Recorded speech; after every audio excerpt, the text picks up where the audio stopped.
말씀이 요한계시록 3장 11절입니다.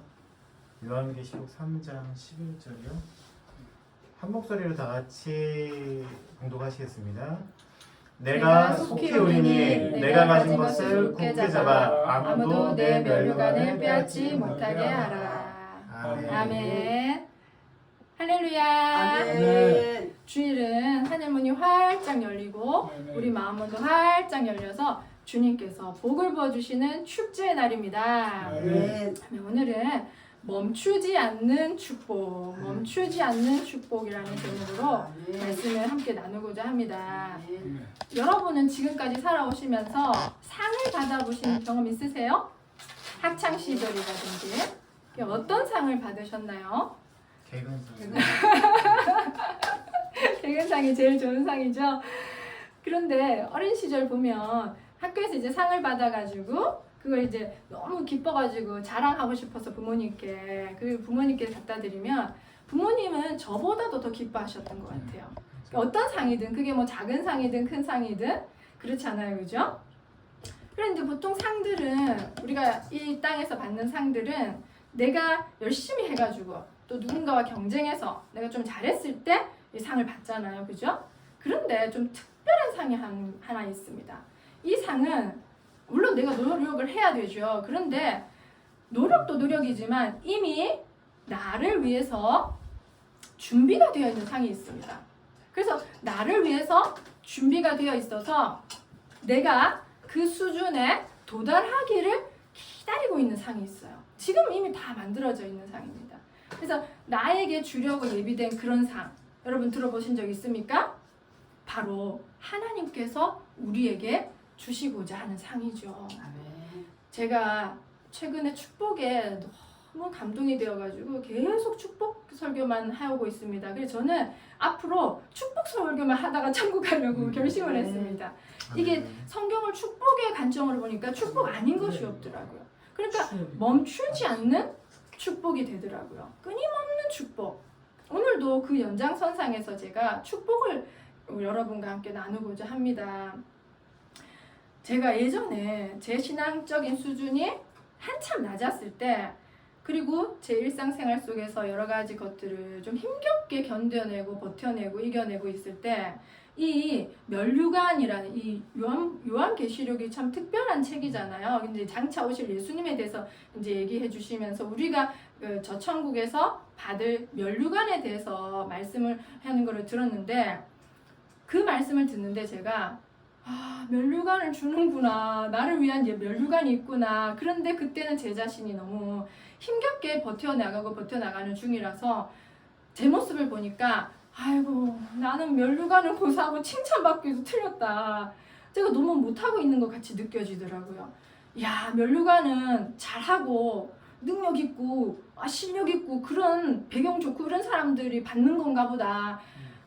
주님 죄송해요. 면류관 꼭 붙들으라고 요한계시록에서 말씀하셨지만 저는 안 되겠어요. 제가 저라고 무슨 욕심이 없겠어요. 저도 저 천국 가서 면류관 받고 싶죠. 이게 얼마나 멋질까. 그런데 저는 박수나 치고 있어야겠네. 이런 좀 포기하는 마음이 들더라고요. 그때 너무 제가 수준이 또 낮기도 했고 제 자신이 보잘것없게 느껴졌어요. 그리고 너무 힘들고 남들은 잘하는 것 같은데 나는 겨우 버티는 것 같고 그래가지고 포기하겠어요. 이런 마음이 들었어요. 그랬더니 제 마음속에서 하나님의 너무나 안타까운 마음이 확 느껴지는 거예요. 그 본문을 읽으면서 어머나 하나님 엄청 안타까워하시나? 그러면서 이런 마음이 드는 얘야 내가 너를 위해서 면류관을 씌워주고 싶단다. 아멘. 내가 너를 위해서 준비한 면류관이 있단다. 아멘. 네가 받고 싶은 것보다 내가 더 씌워주고 싶구나. 그러니까 지금 힘들지. 그래 힘들겠어. 나도 알아. 근데 조금만 더 참아주렴. 조금만 더 인내해주렴. 조금만 더 용기를 가져주렴. 이런 마음이 느껴지는 거예요.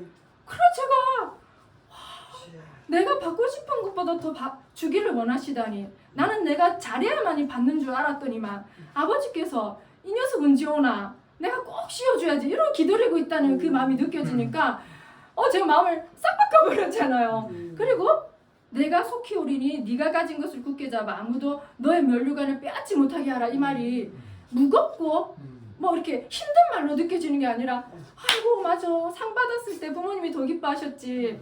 내가 나를 위해서는 할 수 없을 것 같아. 옆에 보니까 친구 더 잘하는 것 같고 옆에 보니까 선배 더 잘하는 것 같지만 아버지께서 하기를 원하시니까 내가 좀 힘을 내드려야 되겠어. 아멘. 나를 위한 면류관을 하나님 아버지께서 준비하고 있으니까 내가 그거 못 받았으면 하나님 얼마나 슬퍼하실까. 그 생각을 하니까 제가 힘이 싹 나더라고요. 그래서 저는 세상의 상처럼 하늘에 있는 면류관도 제 노력, 자기 자신의 능력으로 받는 건 줄 알았어요. 그러니까 잘난 사람, 우리가 보기에도 멋진 사람, 저 사람 진짜 받겠다 이런 사람만 받겠구나 하는 건 줄 알았단 말이죠. 그런데 제가 그 말씀을 읽고 제가 낙심했을 때 하나님께서 감동 주신 그거를 떠올리면서 아니구나. 하나님께서는 잘난 사람들에게만 상을 주시는 게 아니라 연약하고 좀 어리석고 못나 보이는 정말 보잘것없는 우리 모두에게 상을 예비해 주셨고 면류관을 천국에 주셨구나. 그냥 이 땅에서나 저 천국에서나 하나님은 어떻게 그렇게 분에 넘치는 좋은 것만을 주시기를 원하실까. 천국에서도 정말 지금도 저희는 너무 많은 것을 받았지 않습니까? 그래서 너무 감사해서 아이고 여기 이것만으로도 충분하다라고 생각하지 않습니까? 때로는 우리가 하나님께서 좋은 것을 주신다고 할 때 아유 하나님 됐어요 지금도 좋은데 뭘 또 좋은 걸 더 주신다고 우리가 이렇게 또 얘기 마음에 들 때가 있어요. 난 그냥 여기가 좋사오니 여기서 머무르겠어요. 우리 힘이 드니까 얼마나 그 신앙의 경주가 쉽지 않잖아요. 그런데 하나님께서는 그걸 굳게 잡아 지키라고 하시니까. 근데 그게 나를 위해서라고 한다면 저는 그냥 막 포기하시고 여기 뭐 예수님이 여기도 뭐 좋다. 더 뭐 또 열심히 해봤자 뭐 하겠노. 그런데 하나님께서 그 열정이 더 크시고 나중에 보세요. 생각해 보세요. 아이고 얘가 내 딸이에요. 면류관 다 씌워주면서 얘가 내 아들이에요 하면서 그 부모의 마음을 좀 생각해 보니까 내가 방심해서는 안 되겠어. 내가 이렇게 여기 만족해서는 안 되겠어. 이런 생각이 들더라고요. 그러면서 오늘의 말씀과 똑같은 맥락의 말씀이 참 아름다운 말씀이 있습니다. 아가서 2장 10절 우리 함께 읽어볼까요? 아가서 2장 10절로 시작. 나의 사랑하는 자가 내게 말하여 이르기를 나의 사랑 내 어여쁜 자야 일어나서 함께 가자. 참 아름다운 말씀이죠. 이 말씀을 제가 한 5, 6년 전에 일본 선교 훈련을 받을 때 하나님 이 말씀으로 저를 부르시더라고요. 그래서 나는 함께 가져가시니까 되게 좋은 건 줄 알았어요. 그래가지고 열심히 일본 선교 훈련을 받고 처음으로 이제 잠깐 아울리치 단기 선교 나갔다 오는 거를 일본에 갔다 왔는데 그때 제가 절망을 했잖아요.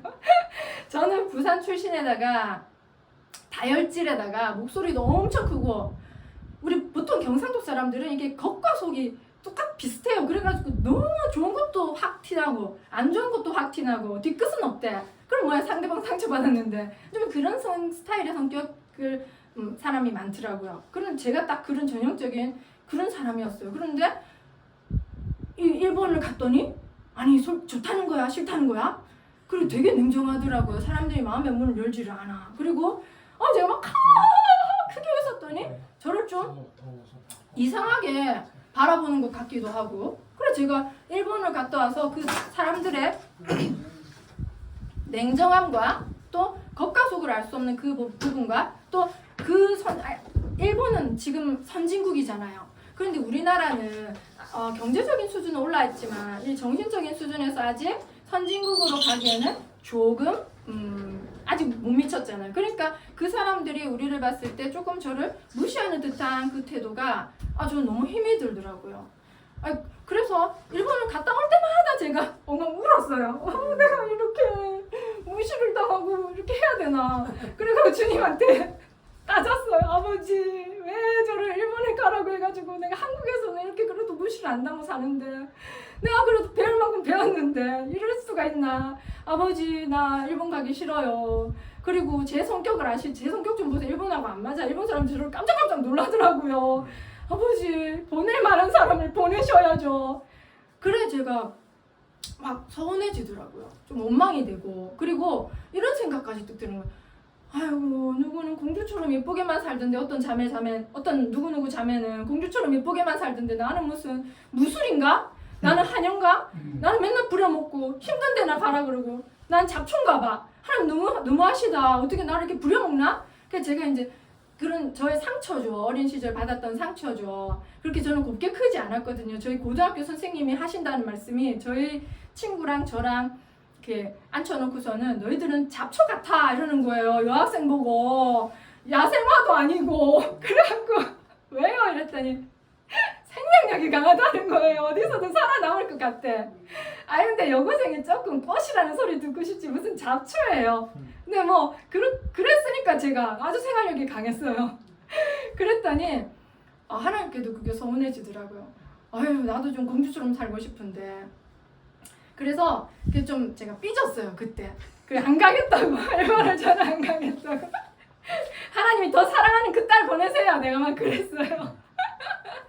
그런데 제가 그러고 있으니까 하나님 저 마음을 달래주시려고 이렇게 부르시더라고요. 하나님 음성 듣기 어떻게 쉽습니까? 그냥 제가 이제 하도 마음 삐져 있으니까 우울할 지경이더라고요 제가. 그런데 이렇게 딱 마음속에 감동으로 얘야 너는 여행 갈 때 누구랑 가고 싶니? 아이고 뭐 그야 당연히 내가 좋아하는 사람하고 가고 싶죠. 그랬는데 나도 그렇다. 이 말씀을 하시는데 에? 그랬어요? 그 여행이었어요? 제가 그때부터 이 시선이 완전히 바뀌어버리더라고요. 하나님 저는 나를 하나님이 부려먹으려고 그런 줄 알았죠. 이 땅에서 제가 세상에서 만난 사람들처럼 저게 부려먹기가 좀 좋으니까 애가 호구 같고 그런 줄 알았죠. 했더니 그게 아니었던 거예요. 그러면서 제가 이 아가서였던 것 같아. 제가 그때 말씀을 좀 잘 몰랐을 때 아가서를 정식으로 읽어보지 않았을 때였거든요. 아가서를 딱 펼쳐가지고 처음부터 끝까지 여러 번 읽어봤어요.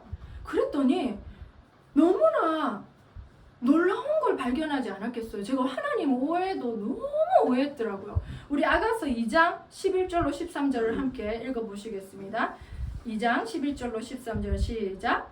겨울도 지나고 비도 그쳤고 지면에는 꽃이 피고 새가 노래할 때가 이르렀는데 비둘기의 소리가 우리 땅에 들리는구나. 무화과 나무에는 푸른 열매가 익었고 포도나무는 꽃을 피워 향기를 토하는구나. 나의 사랑 나의 어여쁜 자야 일어나서 함께 가자. 아멘. 나의 사랑 나의 어여쁜 자 일어나서 함께 가자라고 하는 그 맥락이 너무 아름답더라고요. 이거는 무슨 하나님께서 사랑하는 자에게 이제 신랑이 신부에게 가장 좋은 자리, 잔치 자리, 꽃이 피고 새가 쥐적이고 이제 열매가 익어서 그 싱그러운 냄새가 나서 곧 열매를 따먹을 수 있는 그러한 축제의 자리로 그 자신이 가장 사랑하는 자를 이끌어 가시는 거더라고요. 그리고 이제 곧 열매를 비도 그치고 겨울도 그치고 지나고 비도 그쳤으니 겨울도 지나고 비도 그쳤다는 봄비가 촉촉히 내려가지고 나무를 소생케 하는 그 계절도 지났으니 이제는 열매 맺는 계절밖에 남은 게 없잖아요. 그 열매에 수확하는 기쁨을 혼자 누리기가 너무 아까우니까 가장 사랑하는 자를 데리고 가시는 그 영원한 장면이었구나. 제가 그거를 보고 나서 얼마나 기쁘고 영광스럽던지 어이구 주님 제가 당첨된 거예요. 그때부터 제가 일본 갔는데 발걸음이 가볍더라고요. 그리고 일본만 가면 한국에서 느껴보지 못한 은혜를 팍팍 부어주시는데 몸은 비록 힘들죠. 비행기 타고 직장생활 할 때 갔었으니까 토요일 갔다 일요일 와서 월요일 출근을 해야 되니 얼마나 힘듭니까? 그런데 마음만은 너무 기쁘고 일본에 대한 소망이 넘쳐오르더라고요. 와 일본 곧 부흥되겠구나. 왜냐 저는 이 말씀 붙들고 약속의 말씀 붙들고 간 거였으니까요. 주님 저는 고생하기 싫어요. 아버지 고생할 것 같으면 죄송한데 저 못 가겠어요. 저 여태까지 고생 너무 많이 해서 고생이라고 하면 지긋지긋해요. 근데 하나님께서 위로해 주시면서 주신 약속의 말씀이 열매가 있고 꽃향기가 만발하고 싱그러운 냄새가 나는 그런 축제의 자리라고 했다는 것을 저는 믿고 일본 땅을 갔기 때문에 지금도 일본 땅이 곧 부흥될 거라고 하는 그 소망이 저에게는 너무 강하게 있는 거예요. 그러니까 그 땅만 가면 저는 행복해요. 아니나 다를까 저희가 남편이랑 최근 여행을 여름에 일본 선교 여행을 다녀왔지 않습니까? 놀라웠습니다.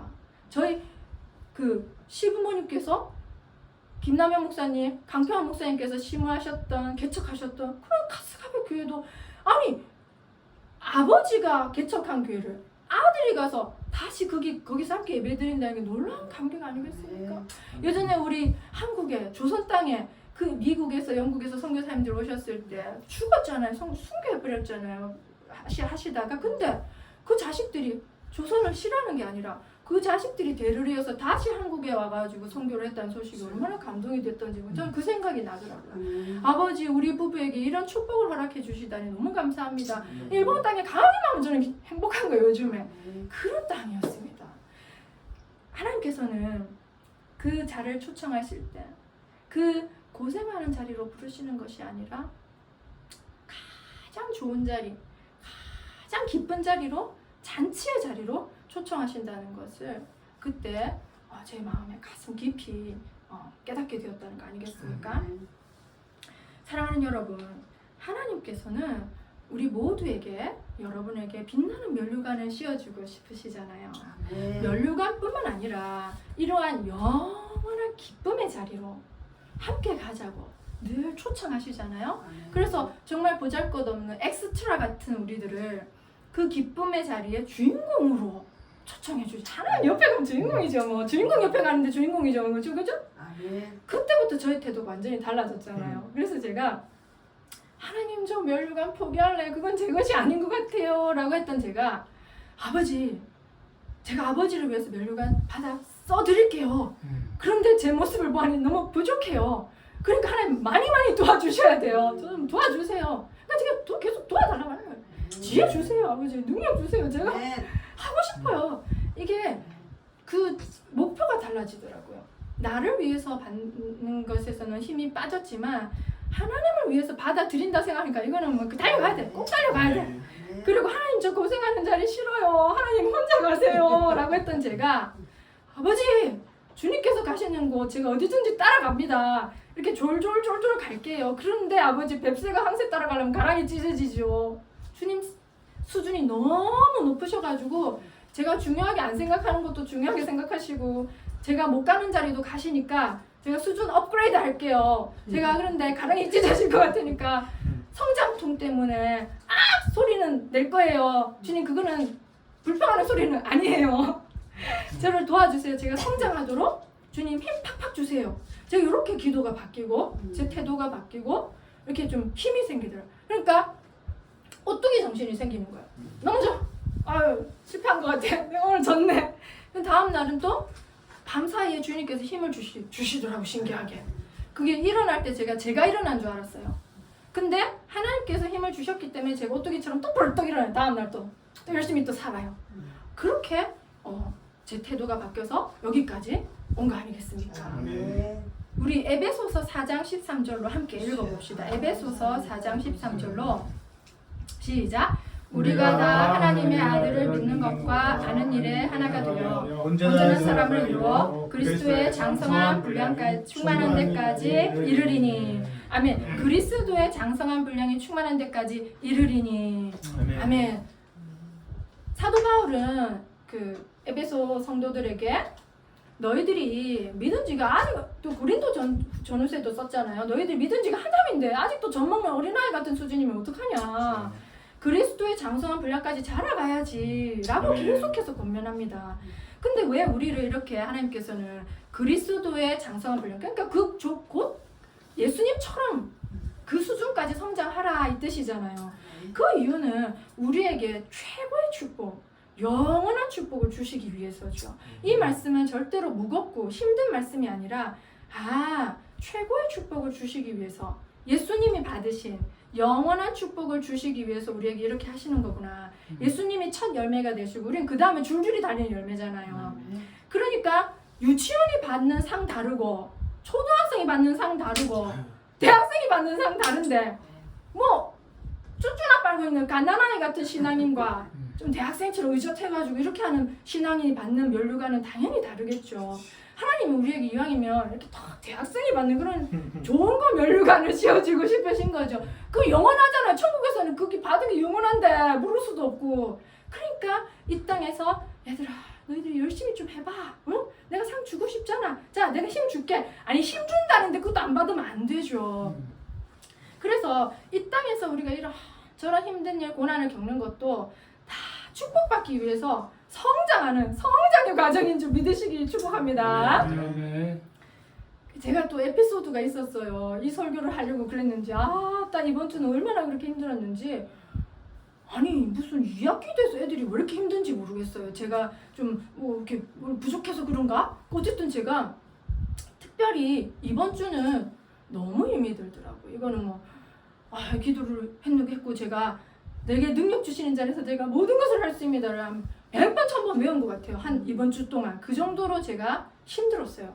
그런데 정말 금요일은 실패를 해버리고 말았어요. 좌절을 했어요. 난 더 이상 이 아이들을 가르칠 능력이 없구나 하는 그 생각이 들 정도로 너무 좌절되고 마음이 너무 상하더라고요. 그러니까 아이들이 제 말을 듣지 않고 제 노하우로는 제 지혜와 교사로서의 그런 것들로는 안 가르쳐주는 아니 사람이 좀 변해야 보람이 있지. 밑바닥 독에 물 붓는 것 같은 거예요. 그러면 이제 깊은 좌절감에 빠져가지고 내가 요즘 계속 축복 설교하고 있고 지난주 설교에서는 내가 우리의 모든 인생이 축복의 여정이라고 했는데 이건 좀 아닌 것 같다. 이건 축복의 여정 아닌 것 같다. 이건 축복 아닌 것 같다 할 정도로 좌절감이 왔어요. 그래 모르겠다. 주님 힘이 없네. 기도할 힘도 없고 아버지 도와주세요. 제 마음이 너무 상했고 참 힘이 드네요. 그래서 이제 그날 금요일날 자고 일어났는데 토요일은 조금 괜찮더라고요. 주님 자는 동안 주님께서 제 마음을 좀 이렇게 어루만져 주셨다는 그리고 또 힘을 좀 부어 주셨다는 생각이 들더라고요. 참 이게 우리의 면류관을 빼앗아가는 적들이 많아요. 그 참 특별히 악한 원수들은 마음을 상하게 해요.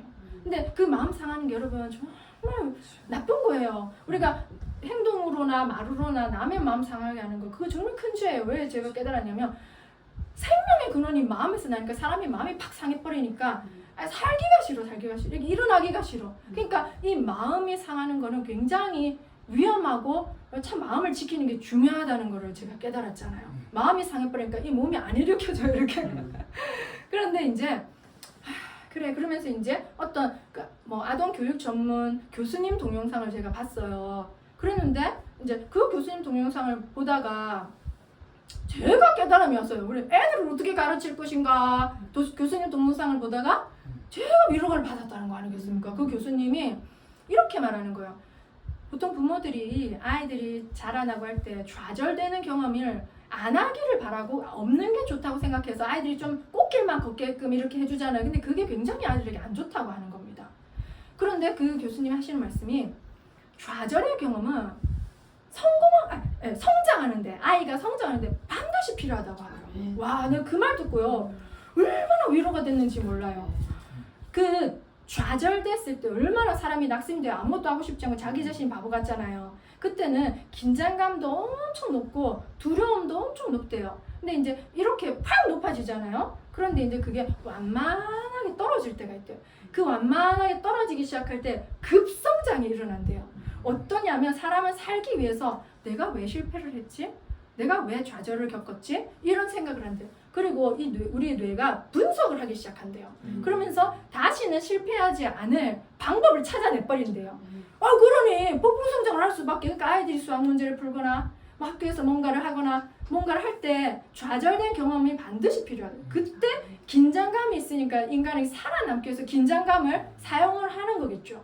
그래서 제가요, 와 그랬구나. 맞아. 내가 그때 절망스럽고 좌절했기 때문에 내가 아이들을 어떻게 가르칠지를 그 토요일날 폭풍 생각을 했거든요. 동영상도 검색하면서. 그러니까 내가 이번 주 일주일은 너무 힘이 들어가지고 제 자신이 무능한 교사 같아 보여서 무능한 사람 같아 보여서 축복과는 거리가 멀다고 생각했는데 그 반대였던 거예요. 나한테 더 좋은 것이 올 건가 보다. 내가 업그레이드는. 왜냐면 제가 엄청 성장을 해버렸거든요. 제가 예전과는 마음이 달라지더라고요. 와, 내가 엄청 성장했다는 걸 제가 마음이 성장했다는 걸 느끼면서 주님 감사해요. 제가요 그 시간 제 마음이 너무 이렇게 강팍해지고 메말라가고 상해버려서 주님과는 거리가 멀었다고 생각했었거든요. 주님. 그런데 그 시간이야말로 그 전보다 주님과 더 가까워지는 그런 시간이었다니. 할렐루야. 축복의 시간이었군요.